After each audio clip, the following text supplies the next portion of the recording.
Selamat datang di pembahasan mendalam kita. Hari ini, kita bakal bongkar buku How to Win Any Negotiation dari Robert Mayer. Katanya sih buku ini bisa bantu kita, gimana ya, bikin situasi negosiasi jadi lebih oke buat kita. Atau minimal, nggak gampang dipermainkan lah. Sumbernya ini dari pengalaman Mayer selama 40 tahun loh, mewakili klien-klien besar kita. Iya, dan yang menarik tuh cara dia ngeramunya. Ada psikologi, linguistik, bahkan taktik pengadilan sama penjualan juga masuk.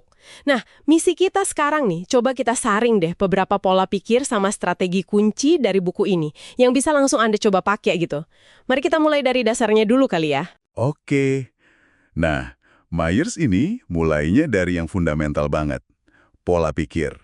Menurut dia, menang itu bukan soal apa yang nanti Anda lakukan pas negosiasi, tapi siapa diri Anda pas masuk ruangan itu.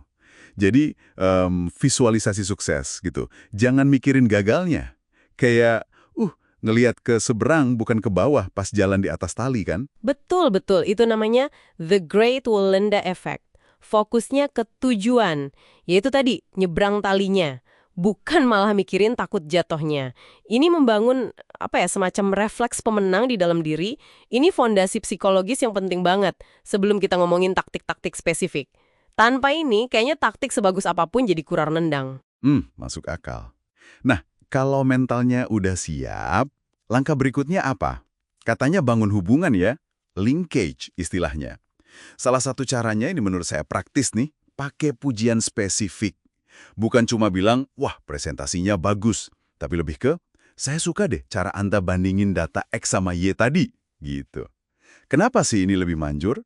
Ya, karena rasanya lebih tulus nggak sih? Dan ini nyentuh kebutuhan psikologis kita yang lebih dalam. Kita semua kan butuh diakui ya kan? Ini bukan sekedar basa-basi lah. Contohnya di buku itu soal pembeli Rolex. Kebutuhan dia sebenarnya mungkin bukan jamnya, tapi biar merasa lebih baik tentang diri sendiri. Status, harga diri. Nah, paham dan bisa nyentuh motivator yang nggak kelihatan ini, itu kunci persuasi. Oke. Pola pikir udah, bangun hubungan udah. Sekarang, gimana caranya kita ngendaliin alur obrolan biar sesuai maunya kita? Mayer bedain banget antara cuma ngomong, kasih info, sama persuasi, pesan nyampe. Persuasi itu intinya kontrol, katanya. Salah satunya pakai pertanyaan yang ngarahin. Benar, bukan tanya asal aja, tapi pertanyaannya itu udah disusun buat nuntun lawan bicara ke kesimpulan yang kita mau. Kadang malah mereka nggak sadar loh digiring ke sana. Terus ada juga kekuatan sugesti halus. Biarin lawan bicara ngerasa nemuin ide kita, seolah-olah itu idenya dia sendiri. Ada juga teknik channeling, kayak pelayan yang cuma nawarin 2 dessert aja gitu. Kita kasih pilihan terbatas buat ngarahin pikiran mereka. Tapi, teknik kayak channeling gitu, kalau ketahuan banget, apa nggak malah jadi bumerang, jadi kayak manipulatif? Oh jelas, risiko itu pasti ada. Kuncinya ya di halusnya itu, lihat konteksnya, lihat timingnya juga. Tujuannya kan ngebantu mereka ambil keputusan yang juga untung buat kita, bukan manipulasi kasar. Makanya penting juga buat baca lawan bicara kita. Paham filter mereka nilai, prasangka, pengalaman yang ngefek ke cara mereka lihat sesuatu. Jangan gampang ketipu sama penampilan luar deh. Selain baca orang, milih cara komunikasinya juga taktik ternyata. Pesan tertulis, kata Mayer, bisa ngasih kesan final. Ini tawarannya, titik. Kalau telepon atau ketemu langsung, kesannya lebih mau diskusi gitu ya. Persis. Dan semua ini jadi makin penting pas kita hadapin penolakan atau mentok. Terus gimana? Saran Mayer, pecah masalah gedenya jadi kecil-kecil. Dan ini penting, kasih fakta sama logikanya dulu sebelum nawarin solusi. Ingat contoh anjing Doberman Spike itu? Logika dulu, baru solusi. Jadi bukan langsung konfrontasi ya, tapi pakai pertanyaan bedah buat goyangin logika lawan bicara pelan-pelan. Ancaman mah pilihan terakhir, dan itu pun sebaiknya didahului peringatan halus soft touch warning. Dibingkainya kayak masalah bersama gitu, biar hubungan tetap oke lah. Ada juga formula spesifik kayak metode baseball buat mecahin kebuntuan harga. Jadi, dua pihak nulis tawaran final, terus dirata-rata kalau angkanya deketan.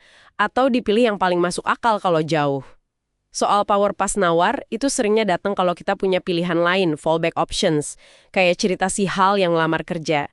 Dia punya tawaran lain, jadi posisinya lebih kuat dibanding Sam yang nggak punya.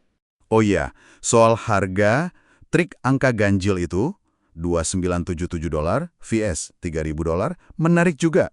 Kesannya lebih dihitung matang nggak sih? Jadi lebih susah ditawar. Betul, angka ganjil itu kayak ngasih kesan presisi. Dan perlu diingat, sekalipun lagi tawar-menawar, alot, pendekatan yang halus, soft touch, bikin deal yang susah jadi lebih gampang diterima. Ini nunjukin konsistensi pendekatan Mayer yang emang utamain psikologi. Jadi kalau disimpulin nih, negosiasi ala Mayer ini campuran pinter antara psikologi, paham kebutuhan manusia yang nggak kelihatan, sama strategi komunikasi yang terkontrol, mulai dari bangun mental juara, sampai pakai taktik-taktik spesifik, kayak angka ganjil atau peringatan halus tadi. Ada satu hal sih yang bikin penasaran dari buku ini, istilah Lancer yang muncul di akhir beberapa bab. Di bagian yang kita bahas emang nggak dijelasin detail, tapi ini ngasih pertanyaan menarik buat Anda renungkan nih. Kira-kira kerangka kerja macam apa ya yang diwakili sama akronim ini? Terus gimana kalau kita paham struktur utuh kayak gitu? Apa itu bisa jadi kunci buat menang terus dalam negosiasi? Nah, itu mungkin sesuatu buat Anda eksplorasi lebih lanjut. Oke, terima kasih banyak udah menyimak pembahasan kita kali ini. Semoga ada manfaatnya dan sampai jumpa lagi ya.